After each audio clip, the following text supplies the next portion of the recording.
This man believes only one kind of grape belongs in a bottle of rosé, namely a red one. A tried and tested method passed down to Frédéric Michel from his father. He also inherited this vineyard, which has been his property since the beginning of the year. The young wine grower is disgusted at EU plans to mix red and white wine.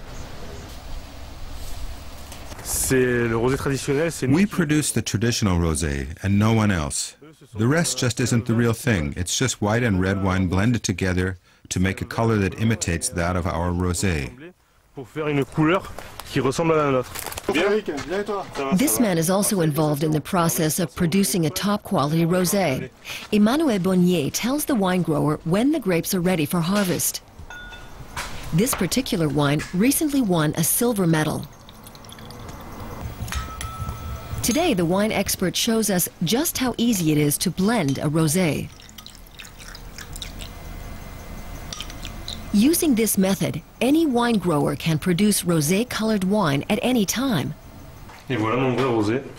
But although it may look like rosé, it doesn't necessarily taste like it. You're going to get blended rosés with the aromatic characteristics of white wine. If you like Chardonnay or Sauvignon in your rosé, then you're going to like the taste. But there's no way that the taste is going to resemble that of a true rosé wine. Many wine growers from Provence are fighting to defend their craft. For them, there is much at stake here. After all, they are the most important producers of French rosé, with a global market share of some 25%. They've been gathering signatures for a petition to halt the Brussels initiative. On this particular morning, the police aren't too worried about flagrant drinking at the wheel.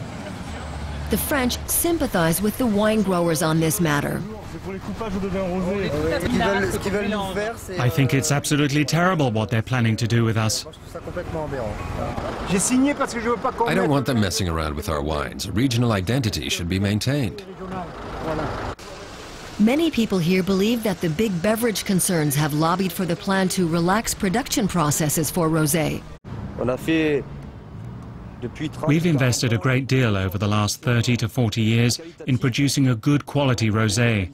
Now we're market leaders, and the major beverage manufacturers want to elbow us out with cheap standardized wines.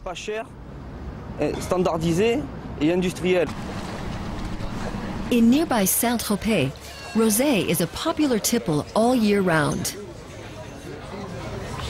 People here like good wine and are prepared to pay for good quality. If I want a nice wine, I'd pay for a nice wine. And just because it would be cheaper, I would not necessarily go for that. Cheaper means inferior quality. That would be a reason for me not to buy the rosé.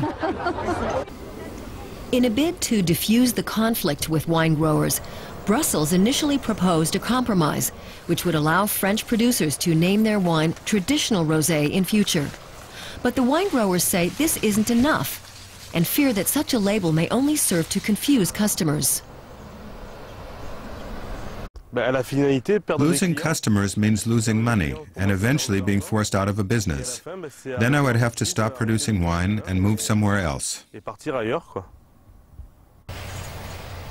The proposed blending law has been shelved for now. But this wine grower will continue to fight to preserve the art of producing a genuine rosé.